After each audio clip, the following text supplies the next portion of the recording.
Whether you think you can or you think you can't, you're right. So how do you explain it when an ordinary girl overcomes a fear she thinks she cannot beat? It must be the encouragement and praise from those around her which help her rise to the occasion. Mr. Toastmaster, fellow Toastmasters, and especially any new members, it has been said that a word of encouragement during failure means more than an hour of praise after success. Today I want to share with you my story of how a few little words of encouragement meant the difference between my success and failure. My story begins in the summer of 2004. I had just graduated from college, moved to Austin, and landed my first real job. To my horror, though, this real job required me to go and give presentations in front of complete strangers. Now I know what you're thinking. Lots of people get nervous to speak in front of strangers, but for me, this was a full-blown phobia. I had to do something to overcome this fear because I didn't want it to hold me back in life. So that's why in 2005, I made it my New Year's resolution to check out a Toastmasters Club. Notice I didn't say join a Toastmasters Club. My goal was just to go to a meeting. It took me until March of that year just to get enough guts up to even go to a club. I decided on West Austin 2 because they meet at IHOP. I thought, if you're going to get up early to go do something you hate, you might as well get breakfast out of it, right? I'll never forget the first day I went to a meeting. After hearing people speak for only 10 minutes, I wanted to leave. The more they spoke, the more I thought it was out of my league.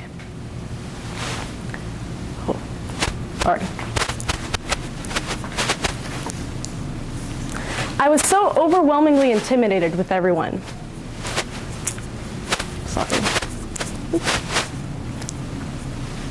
All I could think was, what am I doing here?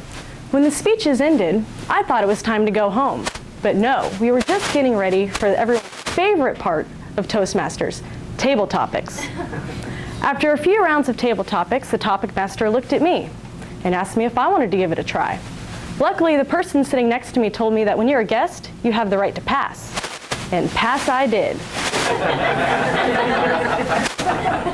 Although in this club, they don't let you pass. I went back to West Austin 2 5 more times, but always as a guest.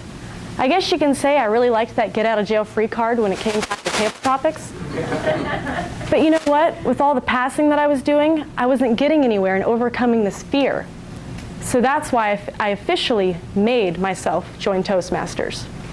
The very next meeting I went to, you better believe the table topic master called me. When I got up there to speak, I blew it.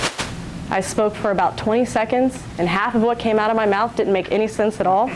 I was humiliated. When I sat back down in my chair, I told myself, as soon as the meeting's over, I'm going to hit that door and never come back. It's not funny. The meeting ended, and I got up to head for safety. Unfortunately, as I was on my way to the door, I was intercepted by Scott Spohr. He was the club president at the time.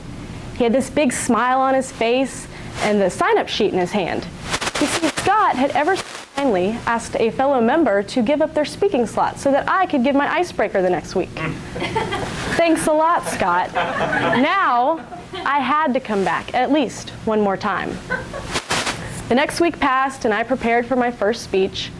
And on the day of the meeting, I got there really early. What I did next might surprise you. I sat in my car for over 15 minutes and debated whether or not I was even going to show up that day.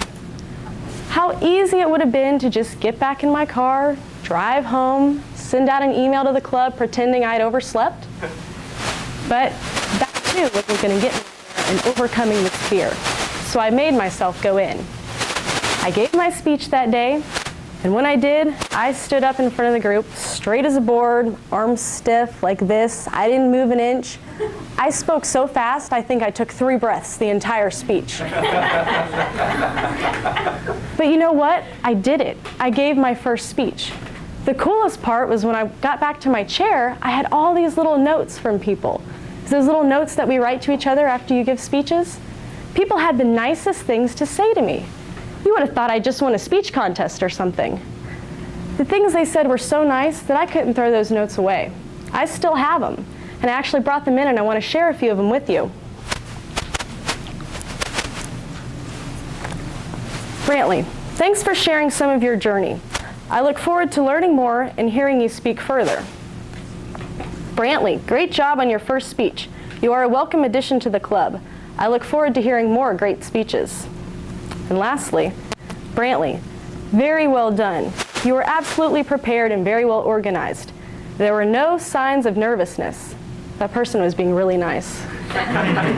Great job. That day was a turning point for me. Not only had I given my first speech, but I realized that everybody in the room was pulling for me to overcome this fear. But I'll be honest, when I first got that 10-speech manual in the mail, I was going to throw it away. I didn't think I could do it. I mean, if I didn't want to give one speech, why would I want to give 10? But that day I made a change. I decided to view my fear as a challenge to get up and speak as much as I could. No matter how much I hated it, no matter how scared I got, no matter how much my voice shook, or no matter how much I lost my place, like I did today, I would continue to speak. I would give my 10 speeches, sign up for meeting roles, and really try to like table topics a little bit more. If I completed my challenge, then I needed a good reward. You see, about the time that I joined Toastmasters, Baskin-Robbins came out with their new celebration ice cream cakes. And I love dessert, so every time the commercial came on TV, I wanted to run out to Baskin-Robbins and buy my very own cake. But how do you justify buying an entire cake for yourself? That's kind of weird. So I decided if I could complete my 10 speeches, I had every right to go out and buy my very own ice cream cake. Well, May 24th, 2007, I gave my 10th speech. And although I didn't want it to, I shared my ice cream cake with some others. It took me over 2 years to complete my goal, but I did it. My story shows just how much the little words of good job can mean to a person, especially when they're attempting to accomplish something they think they cannot. I want to challenge everyone in here to encourage those people around you, whether it's your spouse, your kids, friends, coworkers, employees. Don't forget to tell people you're doing a good job. It may seem like such a little thing to do, but you have no idea what it may mean to that person. Remember how I said whether you think you can or you think you can't, you're right? Well, I used to think I could never get up and speak in front of strangers. But now, thanks to the encouragement from others, I not only think I can, I know I can. Mr. Toastmaster.